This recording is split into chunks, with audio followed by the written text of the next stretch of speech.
शिक्षण क्षेत्रात ना एक असा गैरसमज आहे ज्यावर कदाचित आपलाही पक्का विश्वास असेल. चला, आजच्या या विश्लेषणात आपण त्यामागे नक्की काय दडलंय ते शोधूया. हा प्रश्न आपल्याला कितीतरी वेळा विचारला गेलाय, नाही का?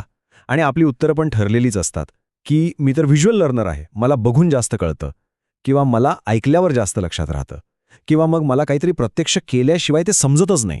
ही कल्पना आपल्या सगळ्यांच्याच अगदी जवळची आहे. मग ही कल्पना इतकी लोकप्रिय का आहे? याचं कारण खरं तर खूप सोपं आहे. आपल्याला असं वाटतं की प्रत्येकाची शिकण्याची एक खास वेगळी पद्धत असते, एक वेगळी स्टाईल असते, आणि हे ऐकायलाही खूप पटण्यासारखं वाटतं. यातला सगळ्यात प्रसिद्ध सिद्धांत म्हणजे VARK मॉडेल. व्ही म्हणजे व्हिज्युअल, म्हणजे जे चित्रांमधून शिकतात. ए म्हणजे ऑडिटरी, जे ऐकून शिकतात. आर म्हणजे रीडिंग/रायटिंग, जे वाचून आणि लिहून शिकतात. आणि के म्हणजे कायनेस्थेटिक, म्हणजे ज्यांना सायकल कशी चालवायची हे फक्त पुस्तक वाचून नाही तर प्रत्यक्ष चालूनच जमतं. आणि या सिद्धांताचं मूळ वचन अगदी सरळ आहे.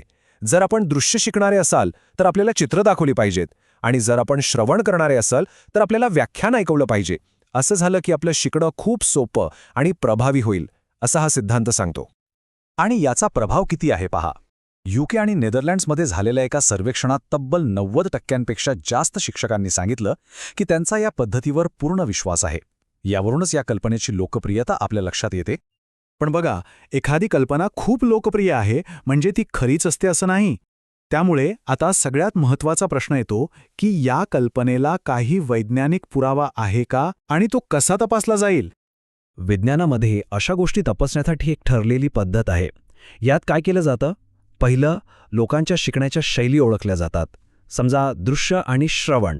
मग दुसरं, त्यांना यादृच्छिकपणे म्हणजे रँडमली एकतर दृश्य किंवा श्रवण पद्धतीने शिकवलं जातं. तिसरं, या सगळ्यांची एकच परीक्षा घेतली जाते आणि शेवटी निकालांची तुलना केली जाते. आता जर शिकण्याच्या शैलीचा सिद्धांत खरा असेल तर या चाचणीचा अपेक्षित निकाल काय असेल? साहजिकच आहे, ज्यांची शिकण्याची आणि शिकवण्याची शैली जुळली त्यांची कामगिरी इतरांपेक्षा चांगली असायलाच हवी, बरोबर? चला, आता पाहूया की जेव्हा हे गृहीतक तपासण्यासाठी खरोखर प्रयोग केले गेले तेव्हा संशोधनातून काय समोर आलं, आणि हे निष्कर्ष खरंच आश्चर्यचकित करणारे आहेत. तर मग अभ्यासातून काय समोर आलं? अगदी धक्कादायक निष्कर्ष. ज्या विद्यार्थ्यांना त्यांच्या तथाकथित स्टाईलनुसार शिकवलं गेलं त्यांच्या कामगिरीत काहीही सुधारणा झाली नाही. दोन्ही गटांच्या निकालांमध्ये कोणताही मोठा फरक नव्हता, काहीच नाही, 0.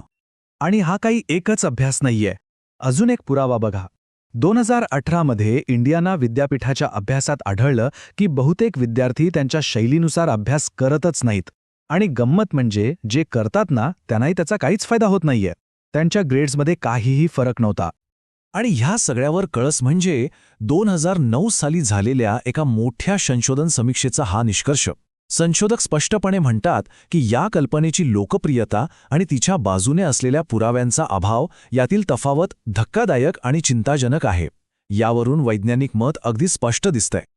मग प्रश्न उठतो की जर याला कोणताही वैज्ञानिक आधार नाहीये तर हा गैरसमज इतका खोलवर का रुजला आहे?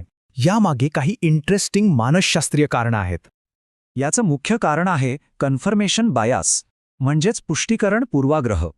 समजा एखाद्याला वाटतं की तो एक दृश्य शिकणारा आहे. आता जेव्हा एखादं चित्र किंवा आकृती बघून त्याला एखादी संकल्पना पटकन समजते तेव्हा त्याला वाटतं की हे त्याच्या शैलीमुळे झालं. तो याकडे पूर्णपणे दुर्लक्ष करतो की ती आकृतीच इतकी चांगली होती की तिने कोणालाही मदत झाली असती. म्हणून खरा मुद्दा हा नाहीये की आपण कसं पाहतो किंवा कसं ऐकतो. खरा मुद्दा हा आहे की आपल्याला त्या माहितीमागचा अर्थ कळतोय का? शिकवण्याची पद्धत कोणतीही असो, अर्थ समजणे हे सगळ्यात महत्त्वाचं आहे. चला तर मग आता या गैरसमजाच्या पलीकडे जाऊन पाहूया की प्रभावीपणे शिकण्याचे खरे मार्ग कोणते आहेत. विज्ञान आपल्याला नक्की काय सांगतं?